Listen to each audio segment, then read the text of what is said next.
Hey guys, Coach Jay here. I haven't done a video in a while, been busy. I referee high school soccer, so I've been running around with that.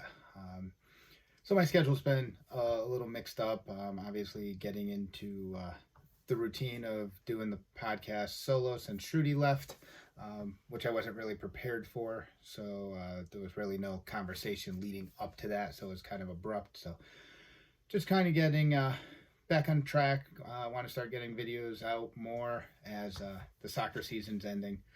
But I just put something up. I did do an episode of the podcast this week, and I talked about balance of being a dad and a coach.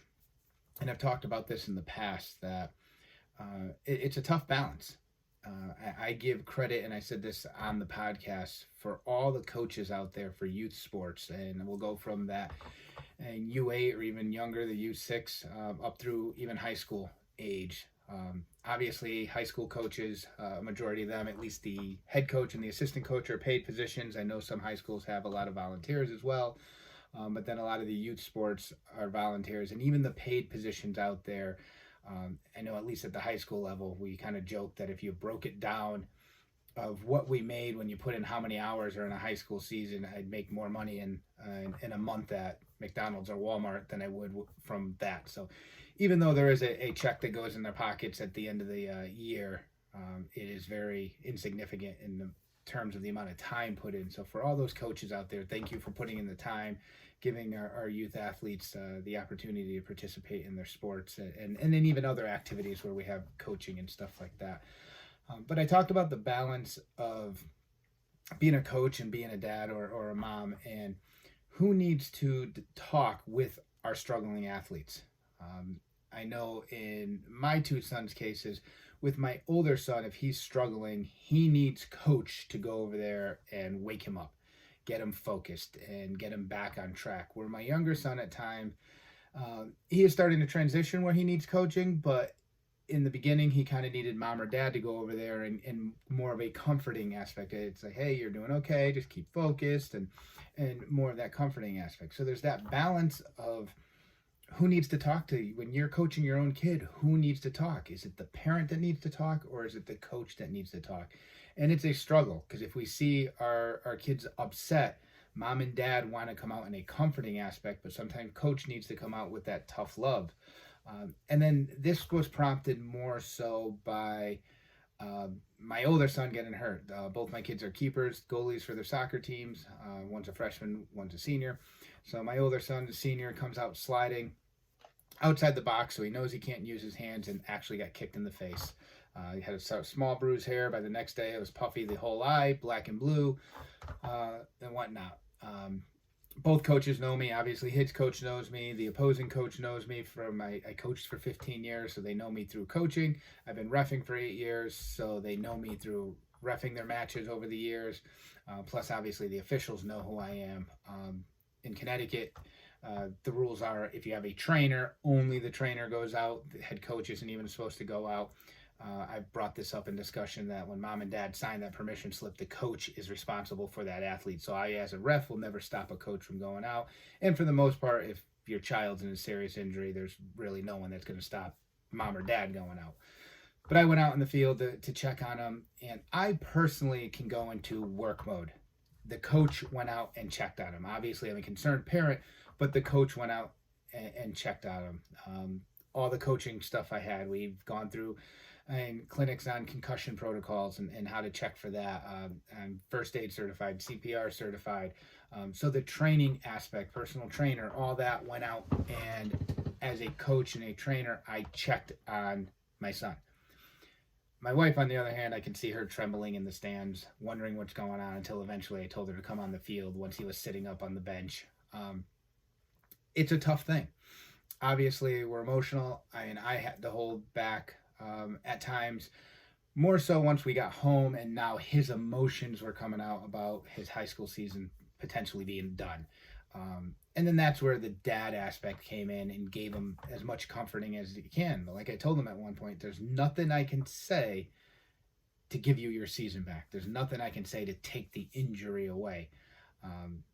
We discussed how lucky he was that it wasn't anything more significant. There was no concussion. We went to the eye doctor. There's no damage to the eye. It's still bruised. He still has trouble opening it. He did play on the field for senior night for a couple minutes, played the first 7 minutes in the last five. So it was a little disappointing he didn't get to play out his whole senior night. And then he's got one more game as I'm recording this tomorrow to play, and hopefully he gets a few minutes on the field there, preferably lots of minutes on the field because the season is over. They're not going to the States. So let the senior play that's worked his tail off for 4 years. But this is a balance. It's a balance of, at first, on the coaching aspect, who coaches? Is it mom and dad, or is it coach? You have to struggle with that balance. And then in the case of an injury, do you have the mental whereabouts to go in there with your training, with your in that professional role and take care of it? I mean, I was personal training a couple who had a 2-year-old that happened to fall out of the bed while I was there training her. Grandma was upstairs, so there was an adult there. So the mom that I was training goes and gets her kid, brings her downstairs, and she's asking me, what should I do? Do you think I should bring her to the hospital? Do you think I should get her checked out? What do you think I should do? Now, I'm a personal trainer, so I guess that's the case. Thing is, she was a physician's assistant. So all of a sudden, she went completely into mom mode and kind of panic mode, where her professional training is well beyond that of a personal trainer. She would have, I mean, basically, she'd be bringing this kid to another physician's assistant, possibly to evaluate her. I mean, she could have done that. So that's where it's tough to balance that. Do I go into that sympathetic mom and dad mode, or can I stay in that work mode and use the training I have? And then on that, going on the archery side of it, last year at Outdoor Nationals, my son and I got assigned lanes where we literally shot face to face with each other. He shoots right-handed, I shoot left-handed. We had to look at each other for the first day of shooting. And it got to the point where I told him, I said, Brian, I'm not your coach today. I'm not your dad today. I'm my own athlete. So on top of that, I had to drop both roles as both his coach and his father and just focus on me, because I'm a competitive athlete myself. And by worrying about him, even if it took a fraction of a thought and a focus away from me, I mean, if it took away, a quarter point, over the course of the tournament, I mean, we could be talking 15, 20 points, and that could make a difference on where my seating is. So there's always that struggle, that balance. What do you guys do to balance that? It is a tough one. Obviously, we care about our kids. We care about their health, their safety, and we're going to get emotional in moments like that. But finding that balance, being able to work both ends of it to control the emotions. I've seen my mother in both cases. My senior year of high school, I had broken my nose. I got home and said, hey, Mom, my nose looked broken. And she's like, why? I said, Coach thinks it is. And now my mother was an APRN. So she got into the panicky mom mode instead of staying in nurse mode, and we rushed to the hospital. But then there was another case where I had a knife slip and stabbed myself in the palm of my hand and had to go get a couple stitches, and she was working that day. Friend brought me to the hospital, and she happened to be the attending nurse to me getting stitched, and she handled it quite well. Where in this case, she stayed in nurse mode and did what she needed to do and held her emotions in check. But again, not an easy thing to do. It's always tough to see someone hurt.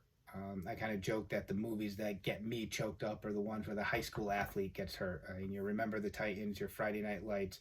I've been on the ambulance with my high school athletes. I've seen my high school athletes break their jaw, break their finger, patella, kneecap on the back side of the leg. So I've seen some gruesome stuff. I've been there with my athletes, and that's the toughest thing for me. And then when it becomes your own family, it does make it harder. But again, for those coaches out there, those moms and dads that volunteer and coach our youth athletes, I thank you very much. I know the kids thank you. It's tough to balance this coach versus parent aspect, but keep doing the best you can, and there is no wrong answer to how you do it. Whichever way you do it that works best for you and for your athlete is the right way to go about it. So hope you guys enjoyed this one, and we'll see you soon.